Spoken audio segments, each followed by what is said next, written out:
অনেক আগে গ্রামে এক কৃষকের ঘরে একটি ইঁদুরের বাসা ছিল। একদিন ইঁদুরটি খেয়াল করল কৃষক আর তার স্ত্রী ব্যাগ থেকে কিছু একটা বার করছেন। ইঁদুর ভাবল থলের ভিতর নিশ্চয়ই কোনো খাবার দাবার আছে, তাই সে গুটি গুটি পায়ে এগিয়ে গেল। কাছে গিয়ে নিরাপদ দূরত্ব থেকে সে দেখতে পেল কৃষক তার স্ত্রীর হাতে একটা ইঁদুর ধরার ফাঁদ বের করে দিল। ফাঁদ দেখে ইঁদুর সেখান থেকে দিল এক ভোঁ দৌড়। সে হাঁপাতে হাঁপাতে বাড়ির পেছনের খোপে থাকা পায়রাকে গিয়ে বলল, জানো, আজ বাড়ির মালিক একটা ইঁদুর ধরার ফাঁদ এনেছে, এখন কি হবে বলো না ভাই। এটা শুনে পায়রা হাসতে থাকলো আর বলল, ইঁদুর ধরার ফাঁদ আনছে তাতে আমার কি, তোমার মরা তুমি মরো গিয়ে, যত্তর সব। ইঁদুরটি পায়রার এমন কটু কথা শুনে খুবই মর্মাহত হয়ে চলে গেল ওই বাড়ির একটি মুরগির কাছে। সে মুরগিকে গিয়ে একই কথা বলল। মুরগিটি ইঁদুরকে ভুরু কুচকে বলল, ফাঁদ আনছে তোমাকে মারার জন্য, আর তুমি মরলে আমার কি, যাও তো নিজের রাস্তা মাপো। ইঁদুরটি এবার হাঁপাতে হাঁপাতে মাঠে গিয়ে সবশেষে ছাগলকে তার দুশ্চিন্তার ব্যাপারটা শোনাল। ছাগল ইঁদুরের কথা অনেকটা হেসেই উড়িয়ে দিল।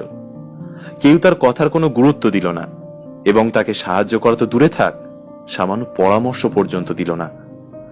সকল রাস্তা যখন বন্ধ হয়ে গেল, ইঁদুরটি হতাশ হয়ে সেখান থেকে সেদিন রাতেই বাসা ছেড়ে পালিয়ে গেল।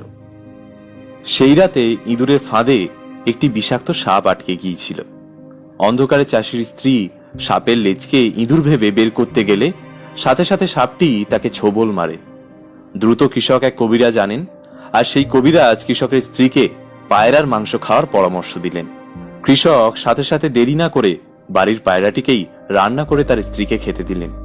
তার স্ত্রীর এই বিপদের খবর শুনে বাড়িতে তাদের কিছু নিকট আত্মীয়রা এলেন। তাদের খাবারের জন্য এবার মুরগিটিকে রান্নার পাতিলে পাঠানো হলো। এর ঠিক 2 দিন পর কৃষকের স্ত্রী মারা গেল। এবার আরো বেশি মানুষজন আসলো, আর তাদের আপ্যায়নের জন্য সবশেষে ছাগলটাকে রান্নার হাঁড়িতে পাঠানো হলো। আমাদের জীবনটাও অনেকটাই গল্পের মতোই। আমাদের কাছে কেউ সমস্যা নিয়ে এলে আমরা ভাবি, ধুর, এটা তো আমাদের সমস্যা না, যার সমস্যা তারটা সে বুঝবে। আমরা কখনো এটা ভাবার চেষ্টা করি না যে আজ যে সমস্যাটায় অন্য কেউ ভুগছে, কাল হয়তো সেই সমস্যাটা আরো বড় হয়ে আমাদের ঘাড়ে চেপে বসবে। কাউকে সাহায্য করলে ক্ষতি নেই, কারণ সাহায্য যারা করেন তারা কোনোদিনও বিপদে একা থাকেন না। প্রিয় বন্ধুরা, আমাদের ভিডিওটি কেমন লাগলো কমেন্ট করে জানাবেন। ভালো লাগলে শেয়ার করবেন। এরকম ভিডিও নিয়মিত পেতে আমাদের ফেসবুক পেজ অবশ্যই ফলো করে রাখবেন।